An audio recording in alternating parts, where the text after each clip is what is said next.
48 kilo. Harga dia termasuk tax 6,500. Dari Itali sampai bumi Sarawak. Sekarang kita dekat Sarawak. Kita tour Borneo bersama Havoc Festival. Sekarang kita ada Miri.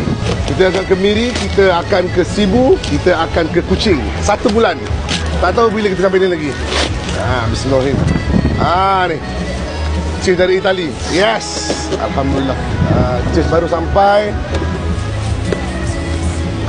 Agak berat ni sebenarnya. Macam mana nak angkat ni? Bob, terima kasih Bob. Terima kasih. Terima kasih. Berat. Tak. Koyak je lah kotak ni. Koyak je lah kotak tu. Boleh. Allahu Akbar. Okey. Cheese kita dah sampai.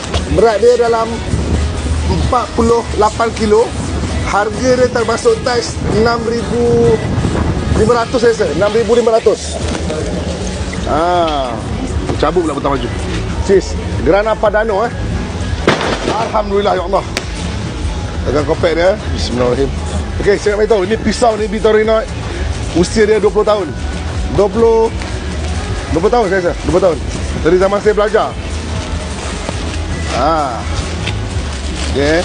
Ini semua cheese Orang sawah semua tahu ini semua cheese. Keluar ni pun cheese. Bismillahirrahmanirrahim. Pindahkan sekarang ya Allah. Agak special sikit hari ni kita nak berus dia. Kita nak berus dia. Nampak okey. Terima kasih. Okey, nampak. Ini kulat dia. Cheese mana-mana yang original dia akan ada kulat.